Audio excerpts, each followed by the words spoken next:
Coming up on LUTV News, Lindenwood football has opted out of their spring season. Find out how players feel about the decision. Plus, Lindenwood University has released their initial plans for the fall semester. It will tell you what they will bring back starting in August. And keep it moving with a local fitness class that changes the way we work out. Those stories and more ahead on LUTV News.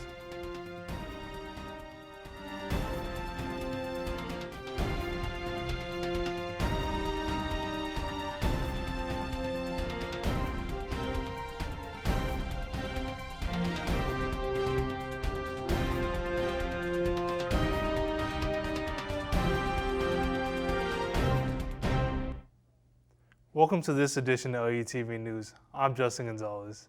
Lindenwood's football team was set to play on April 3rd against McKendree University, but then they decided to opt out of the 2021 spring season. I had a chance to sit down with some of the players to get their reaction. Lindenwood's football team had a successful 2019 football season, winning a conference championship, which resulted in a playoff bid for the first time in school history. But COVID hit, which then put the season on hold. First thing that came to mind is just devastated. I mean, honestly, it was something looking forward to, something worked on all 2020 summer, and then just to find out that it was canceled, it hit pretty hard. I was devastated. It hurt me, hurt my soul. Like, just to know that I won't be able to step on the field with the boys, just killed my spirit, While there was expectation Lindenwood would be playing this spring, the university decided to opt out of the spring season this year that was set forth by the Great Lakes Valley Conference. And we're going to compete against all types of teams around Division II next year and hopefully get to a national championship. So being able to work out and get things right in the spring will help us way better than these spring games. So, for the coaches to make the decision that they made, I felt like it was a smart decision to just, let's get back in the weight room, let's focus on our bodies, let's focus on our mindset. While much of the team agreed with the decision, some people were a little saddened with the news, but realized there was a much bigger goal to look forward to. Maybe for a lot of the young guys, just getting a chance to get on the field and just feel some competition, it's kind of hard for them, and I feel that. Everyone agrees to cancel was a tough decision, but also everyone knows that the bigger goal in mind is for the national championship, not the spring games. From LUTV News, I'm Justin Gonzalez. The Lindenwood dining halls have been mostly empty besides students walking in and out to grab their food. But that is all about to change this fall. Reporter Dominic Kosher has a story. In just under 5 months, the Spelman Center will have students piling in to eat inside for the first time since the pandemic started in March 2020. I haven't gotten my college experience like everyone normally does their freshman year, so I'm really excited to get to see these new opportunities and get to actually go to class and get to actually eat with my friends here in Spelman and over in Evans Commons. The announcement from President John Porter came out on March 23rd, stating that Lindenwood would be returning to a traditional academic calendar and in-person class offerings to go along with the return of in-person dining. Director of Communications Julie Mitzler says that the faculty and students following the school's guidelines allowed them to make this decision. I think what gave us the confidence to be able to make this decision now is that we're really impressed with the campus numbers, the community numbers, and also our campus community's commitment to our policies. We've been so impressed by our students and our faculty and our staff's commitment to doing their part and taking care of one another. For some of them, that means getting vaccinated when the opportunity becomes available for them to be vaccinated. In order to make this transition back to normalcy a smooth one, freshman Edward Hansford knows he and his fellow students will need to do their part. It's my role to keep it like that, to still have these protocols and to stay safe, but also enjoy the time that we have in classes and being able to eat with the friends that we do have here on campus. While still at work, Mitzler is looking forward to the fall, even months ahead. Right now, we're having really meaningful conversations about classroom spaces, campus activities, campus visitors, but we're all really excited about the fall. I think everyone is ready for the fall. We've got a lot of preparations to do between now and then, but we're going to be ready and it's going to be a great semester. Curious to find out more? You can go to lindenwood.edu to find out more details over the fall 2021 announcement. Dominic Osher, LUTV News. Straight ahead on LUTV News, see how you can help a St. Charles Animal Shelter as a volunteer.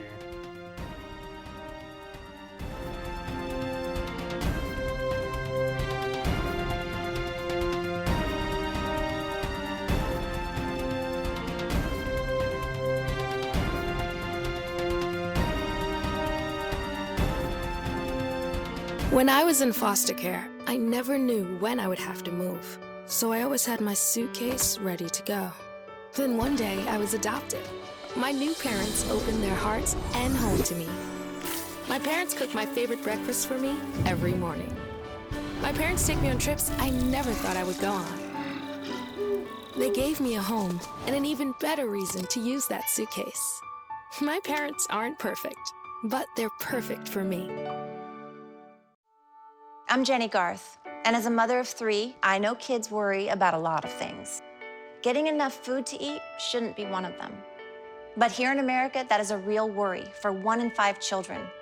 Even though we are one of the most food-rich countries in the world, 15 million children don't know where their next meal is coming from. This is unacceptable, and something the Feeding America nationwide network of food banks is working to solve. Instead of accepting that our country lets billions of pounds of surplus food go to waste every year, Feeding America has made it their mission to help families in need by rescuing this food. Through food pantries and meal programs, the nationwide network of food banks provides more than 3 billion meals, serving virtually every community in the United States, including yours. Join me in supporting Feeding America and your local food bank by visiting feedingamerica.org. Together, we can solve hunger. Together, we're feeding America. What do you think you're doing, Kevin? Was just gonna drive home. There are several warning signs present that you shouldn't be driving. Like hearing voices? Like your text-to-emoji ratio? Oh man, the selfies. Selfie, nailed it. We all have warning signs that let us know that we're probably not okay to drive. Mine is pretending to be your subconscious. Craig, come on man, let's split a ride home.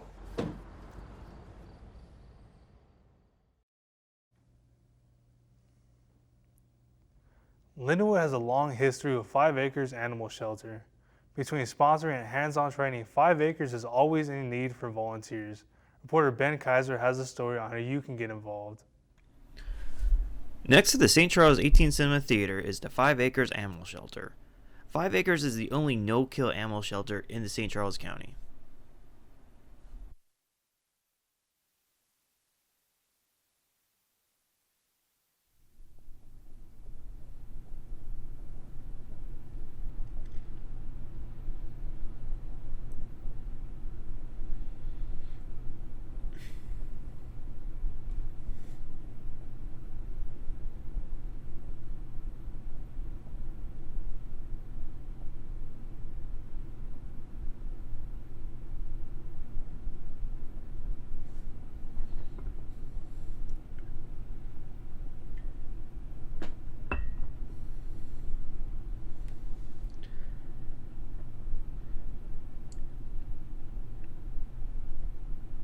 Despite last year's pandemic, the staff and volunteers feel confident in their handling of their health while still maintaining needed care for the animals.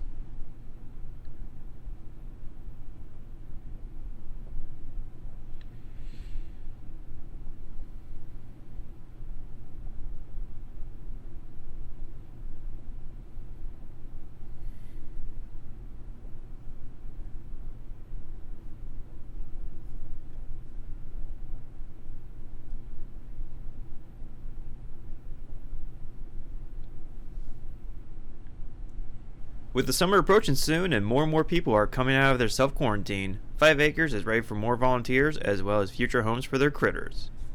For LUTV, I'm Ben Kaiser.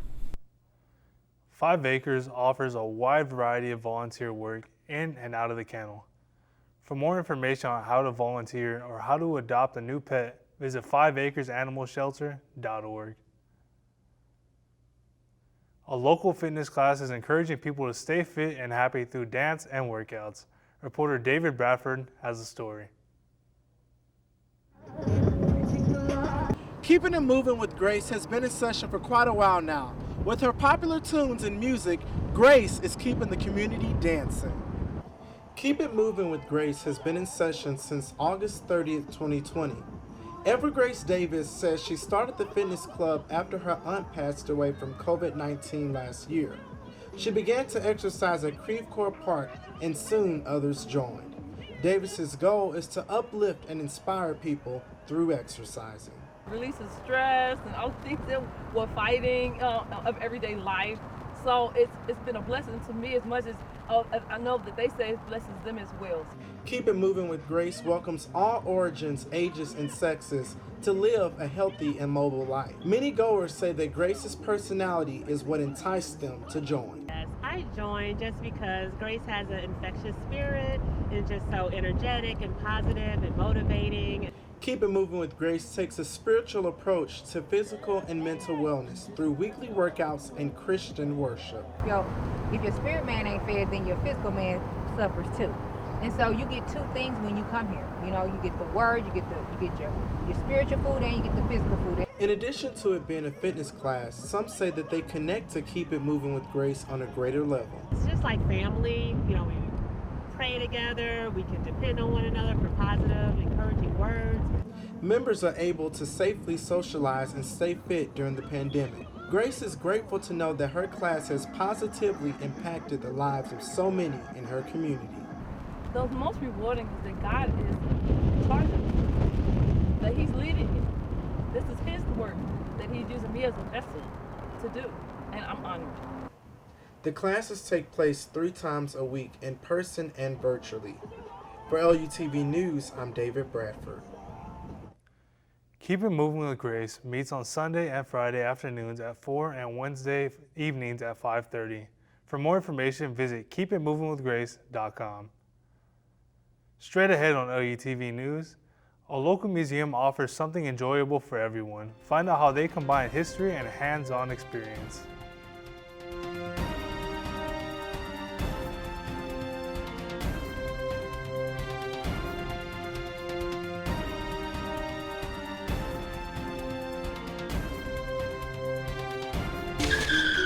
If I could go back and change it all, I would. I think I'm gonna miss you the most. I'm sorry. I'm so sorry. I'm so sorry. Maybe it's just the little moments. If I could go back and change it all, if I could go back, I would. But I can't.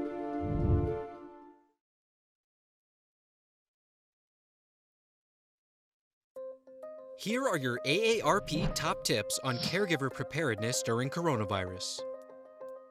First, form a caregiving team. Create a list of people in your family and friend network who can help with caregiving tasks. Take an inventory of supplies in your loved one's home.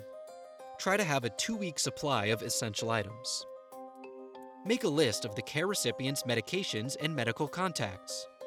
Be sure to have prescriptions on hand and ask the pharmacist for an extra 30-day supply.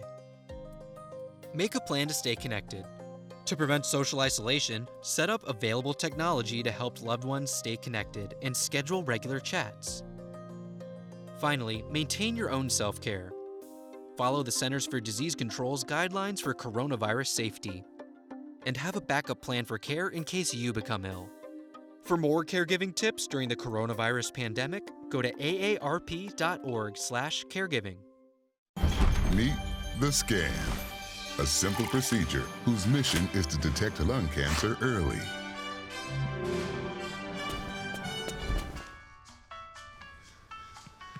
I'm here to save you. But I feel fine. That's great, but you may still be at high risk for lung cancer. Oh man, that's a new fence. If you smoke, early detection could save your life. Learn more at savedbythescan.org. Looking for something to do in the St. Louis area? The Jefferson Barracks Telephone Museum may be what you're looking for. Reporter Jordan Deacon has a story.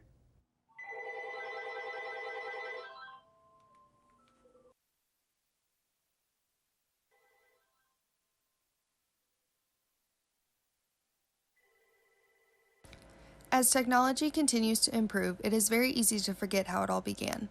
This museum gives an inside look at some of the oldest phones and other phones that are still being used today. The museum offers hands-on experiences and contains many different collectibles relating to the telephone. Assistant Director, Tour Guide, and volunteer Ken Shaper describes his favorite part of the museum. Feedback, a lot of great comments about the hands-on things we have. The step switch specifically. That step switch is something that dates back to the late 1880s, and it's our #1 most popular item in the museum. As expected, a museum cannot be put together overnight, but this special place was finally opened after the blood, sweat, and tears were shed. Started on this project in April 2003, and we finished working on it 13 years later on April 2016, and we open up on May 4th, 2016. Some phones may look very ancient, but many companies prefer phones that hold up to 5 lines like this one. Some companies still have one on every desk. Very insightful tours are offered as you explore the different rooms of the museum, and this museum is known as a great field trip destination. With something for everyone, the Jefferson Barracks Telephone Museum offers a lot of knowledge with just one visit. For LUTV News, I'm Jordan Deacon. Admission for the museum ranges from $3 to $5. For more information about the museum, including their business hours, visit the website on your screen. That's it for this edition of LUTV News. I'm Justin Gonzalez. Thanks for joining us.